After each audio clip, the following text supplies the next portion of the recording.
እስከዛሬ ድረስ ፎከስ አድርገን ስናወራ የነበረው እንዴት የተሻለ ስራ አገኛለሁ፣ እንዴት የመጀመሪያ ስራዬን አገኛለሁ፣ ስራ መፈለግ ምን ይመስላል፣ ምን ማድረግ አለብኝ፣ ምን ማድረግ የለብኝም የሚለው ላይ ነበረ።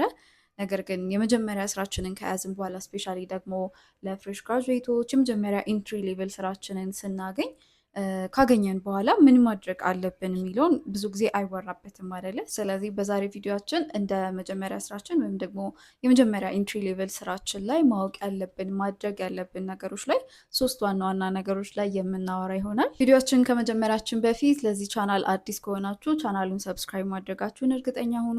እንደዚህ አይነት ተመሳሳይ ቪዲዮዎች፣ ጠቃሚ ቪዲዮዎችም እንዲመጡላችሁ ደግሞ ኖቲፊኬሽናችሁን ኦን ማድረጋችሁን እርግጠኛ ሁኑ። የመጀመሪያው ምንድነው? እንደ ፍሬሽ ግራጁዌት ወይም ደግሞ እንደ መጀመሪያ ስራችሁ ከጆብ ዲስክሪፕሽናችሁ ወይም ከታይትላችሁ አለፍ ብላችሁ ለመስራት ዝግጁ መሆን ነው። ይሄ ማለት ምንድነው? ግዴታ የሌላ ሰው ስራ ስሩ፣ ተጨማሪ ስራዎችን ስራ ስሩ ለማለት ሳይሆን ኦፕን መሆን መቻል አለባችሁ። ይሄ ማለት አዳዲስ ስኪሎችን ለመማር ስራዎች እንዴት እንደሚሰሩ ለማየት የእናንተ ስራ ባይሆንም አባቬን ቢዮንድ በመሄድ የተለያዩ ነገሮች እንዴት እንደሚሰሩ ቴክኒካል ነገሮችንም እንድታውቁ ይረዳችኋል። ስለዚህ እንዴት ነው ኦፕን መሆን ያለብኝ ካላችሁ የመጀመሪያው ፖስብል ወይ ምንድነው በእናንተ በፊልዳችሁ ወይም በዲፓርትመንታችሁ ላይ ካለ የተሰጣችሁ ስራ በተጨማሪ ሌሎች ሰዎችን አሲስት ማድረግ ወይም ደግሞ የሚሰጧችሁ አነስ ያሉ ታስኮች የነሱ ካሉ እነሱን ታስኮች እንዴት እንደሚሰሩ በመጠየቅ አሲስት በማድረግ ትማሩታላችሁ ማለት ነው። ስለዚህ እዚህ ጋር ቴክኒካል ስኪሎችንም እየተማራችሁ ትሄዳላችሁ። ሁለተኛው ኦፕሽናችሁ ደግሞ ምንድነው?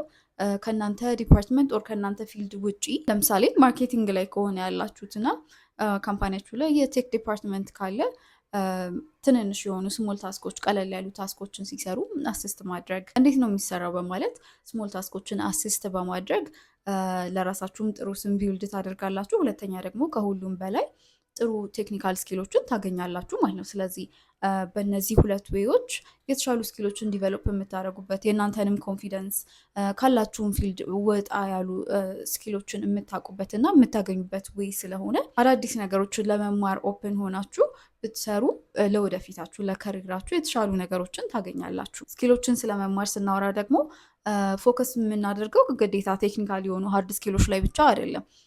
ሶፍት ስኪሎችን ከኮወርከሮቻችሁ ሊሆን ይችላል፣ ከአለቆቻችሁ በጣም ብዙ ነገር መማር ትችላላችሁ። ለምሳሌ ኮወርከራችሁ ጥሩ የኮሚኒኬሽን ስኪል ካለው እንዴት ነው ኮሚኒኬት የሚያደርጉት፣ ምን አይነት ነገሮችን ይጠቀማሉ፣ ምን አይነት ቴክኒኮች አሏቸው ከሰዎች ጋር ሲያወሩ የሚለውን ኦብዘርቭ በማድረግ መማር ወይ ደግሞ መጠየቅም የምትችሉት ነገር ከሆነ መጠየቅ፣ የተለያዩ ኤክስፔሪንሶችን ሼር መደራረግ። ብዙውን ጊዜ ደግሞ ማናጀሮች ወይ ደግሞ ማኔጀሪያል ፖዚሽን ላይ ያሉ ሰዎች ጥሩ ሶፍት ስኪሎች ይኖሯቸዋል። ለምሳሌ የሊደርሺፕ ስኪል፣ ቅድም እንዳልኳችሁ የኮሚኒኬሽን ስኪል፣ ፕሮጀክቶችን ሊድ የማድረግ ስኪሎች ይኖሯቸዋል እና እነዚህ ስኪሎች ናቸው ብዙውን ጊዜ ሰዎችን ዲፍረንሽሌት አድርጓቸው የተሻለ ፖዚሽን ላይ እንዲሆኑ የሚያደርጓቸው ከቴክኒካል ስኪሎቹ በበለጠ ማለት ነው። ስለዚህ እነዚህን ጥሩ ቴክኒካል ስኪሎችም ፕላስ ደግሞ ሶፍት ስኪሎችን ከአለቆቻችን እንዴት ነው መማር የምችለው፣ እንዴት ነው ኦብዘርቭ የማደርገው፣ ከስር ከስር በምን አይነት ዌዎች ያገኘሁትን ነገር ሁሉ ግራስፕ ማድረግ እችላለሁ የሚለውን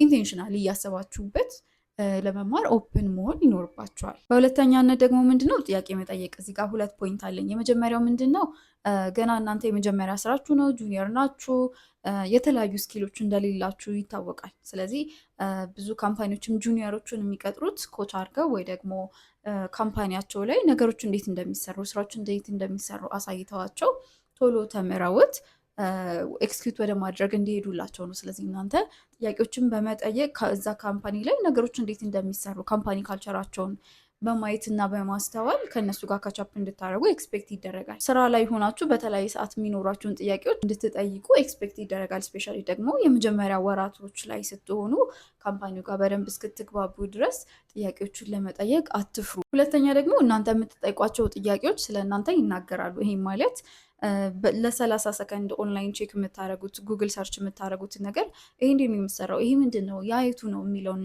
ነገር ቼክ ማድረግ የምትችሉትን ነገር የምትጠይቁ ከሆነ ይሄ ስለ እናንተ ብዙ ነገር ይናገራል። ስለዚህ ስማርት የሆነ ነገር ወይም ደግሞ ጥያቄዎቻችሁ ስማርት ሊሆኑ ይገባል። ይሄ ማለት ምንድን ነው? ለምሳሌ አንድ ነገር እንዴት እንደሚሰራ ግራ ከገባችሁ ኦንላይን ቼክ ማድረግ ወይም ደግሞ ካምፓኒው የሰጣችሁ ጋይድ ቡክ ካለ በዛ መሰረት ቼክ አድርጉት፣ ሞክሩት። ከዛ ካልሰራላችሁ ማናጀራችሁን ወይ ኮወርከራችሁን ሄዳችሁ ሄ ይህን ነገር በዚህ ወይ ሞክሬው ነበረ፣ እንደዚህ ባየሁት ሶሉሽን ሞክሬያለሁ፣ ነገር ግን አልሰራልኝም። ስለዚህ ምን ሰጀስት ታደርጋለህ የሚል ጥያቄ ስትጠይቁ አንደኛ ቼክ ማድረጋችሁን፣ አንድ ስቴፕ ፈርዘር መሄዳችሁን ያሳያል። ሁለተኛ ደግሞ ጥያቄም ስትጠይቁ ኦፕን መሆናችሁን ነገሮችን ለመማር ኦፕን መሆናችሁን ያሳያል። ስለዚህ ጥያቄዎችን መጠየቅ አትፍሩ። የምትጠይቁት ጥያቄም ስማርት መሆኑን እርግጠኛ ሁኑ። በሶስተኛነት ደግሞ አቺቭመንታችሁን ትራክ አድርጉ። ይሄ ማለት ምንድን ነው? ስራችሁን እየለመዳችሁ 2 ወር 3 ወር 6 ወር እያላችሁ ስትሄዱ በዛ ካምፓኒ እና በዛ ፖዚሽን ላይ እየተማራችኋቸው ያሉ አዳዲስ ስኪሎች ምንድን ናቸው? ምን አይነት ፕሮጀክቶች ላይ ተሳተፋችሁ? የእናንተ ሮል እዛ ፕሮጀክት ላይ ምን ነበረ? ምን አይነት ሪዛልቶችንስ አመጣችሁ? የሚለውን እነዚህ ነገሮች ትራክ ማድረግ መቻል አለባችሁ። ይሄ ብቻ ሳይሆን ደግሞ ከማናጀራችሁ ከቲም ሊዳችሁ የተለያዩ የሚሰጧችሁ ፖዚቲቭ ፊድባኮች ይኖራሉ አይደለ? እነሱንም አስቀምጧቸው። የሚጠቅማችሁ ለምንድን ነው? እዛው ካምፓኒ ላይ ሳለሪ ሬዝ ወይም ደግሞ የፖዚሽን ሬዝ ስትጠይቁ ምን ሰርቻለሁ፣ ምን አይነት ነገሮችን አቺቭ አድርጌያለሁ የሚለውን ለማሳየት ይጠቅማችኋል። ሁለተኛ ነገር ደግሞ ከዛ ካምፓኒ ወጥታችሁ እንኳን የተሻለ ስራ ለማግኘት የምታስቡ ከሆነ የምታሳዩቸው ነገሮች፣ ስለ እናንተ የሚናገሩት ነገሮች እነዚህ ናቸው እና ያኔ ስትፈልጓቸው ሪፍሌክት ባክ አድርጋችሁ ወይም ደግሞ አስታውሳችሁ ማሳየት ስለሚከብዳችሁ ፎርማል የሆነ ዶክመንት አዘጋጅታችሁ እነዚህን ነገሮች ትራክ እያደረጋችሁ የምታስቀምጡበት ነገሮች ሊኖራችሁ ይገባል። ስለዚህ የመጀመሪያ ስራችሁ ላይ እነዚህን ነገሮች ማወቅ አለባችሁ። ማወቅ ብቻ ሳይሆን ፕራክቲካል ማድረግ ይጠበቅባቸዋል። ብዙውን ጊዜ የመጀመሪያ ስራዎቻችን የምንፈልጋቸው ወይም ደግሞ ፋይናንሻሊ ስቴብል የሚያደርጉን ሜንታሊም ደግሞ የምንወዳቸው ስራዎች ላይሆኑ ይችላሉ። ነገር ግን እነዚህን ነገሮች በማወቅ የተሻሉ ስራዎችን ወይም ደግሞ የተሻሉ ነገሮችን ለራሳችን በማስተማር የተሻለ ስራ የምናገኝበት ኦፖርቹኒቲ ማድረግ እንችላለን። ስለዚህ የመጀመሪያ ስራችን ላይ ሊኖሩን የሚገቡ ማይንሴቶች አሉ። እነዚህ ምንድነው? ኦፕን መሆን ነው። መጀመሪያ ላይም እንዳልኩት አዲስ ነገሮችን ለመማር ከሰዎች ቴክኒካል ነገሮችን ብቻ ሳይሆን ሶፍት ስኪሎችንም ለመማር ከታናናሾቻችን ሊሆኑ ይችላሉ፣ ወይም ደግሞ ከወርከሮቻችን ከማናጀሮቻችን ሊሆኑ ይችላል። መማር የምንችለው ነገር ሁሉ አስማች አስ ፖስብል ግራስፕ ማድረግ እና ፓርት ኦፍ አስ ማድረግ መቻል ይኖርብናል። ሁለተኛው ደግሞ ኦነርሺፕ ሊኖር ይገባል። ኦነርሺፕ ማለት ምንድን ነው? ጥሩ ነገርም ስናደርግ ያ ነገር የኔ ነው የኔ አቺቭመንት ነው የሚለውን ማወቅ ይኖርብናል።